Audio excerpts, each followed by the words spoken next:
Mga ka-showbiz, balitang bibitiw na si Carla Abellana sa manager niyang si Popoy Caritativo, na manager din ng ex niyang si Tom Rodriguez.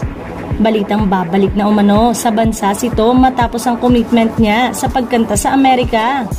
Samantalang may mga umuugong naman na balitang iniwan na ni Carla ang dati niyang manager na si Popoy. Hawak din kasi ng Luminary Talent Management ni Popoy ang ex-husband niyang si Tom Rodriguez at napapabalitang magbabalik showbiz na soon. Pawang mga big star daw ang hawak na talent ng talent management na umano'y kanyang lilipatan at may tsansang baka sa ibang network na mabigyan ng project si Carla. Nakakaaliw lang na tuwing contract renewal season ay lumalabas rin ng mga ganitong issue ng lipatan.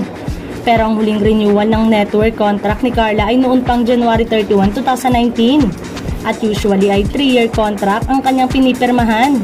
So nangangahulugan itong expired na ang contract ng actress last year pa.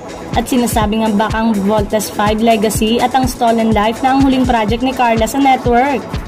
Ngayong malapit nang matapos ang taping niya para sa Stolen Life, siguradong anytime soon ay maisa sa publiko na kung mananatili pa ba siya sa Kapuso Network o tuluyan ng lilipat ng ibang network.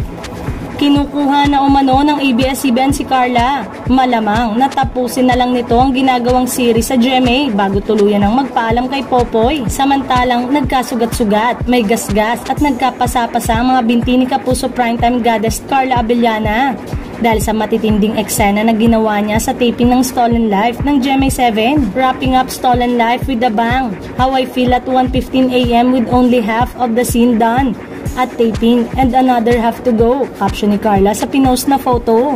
Ang unang napabalita ay July this year, ang airing ng Stolen Life na muling pagtatambalan ni Carla at Gabby Concepcion na unang nagkasama sa Because of You. Makakasama ni Carla at Gabby si Beauty Gonzalez. Hindi nasunod ang schedule dahil na-extend ang abot kamay na pangarap kaya hindi nagalaw ang time slot na yon. Pero kailangang umere na ang GMA Afternoon Primetime Series dahil i-ere na rin this year ang seryeng pagbibidahan naman ni Kapuso Primetime Queen Marian Rivera at Gabby na Against All Odds. Hindi raw kasi pwedeng pagsabay ng airing ng dalawang series ng isang artista hanggat may iwasan.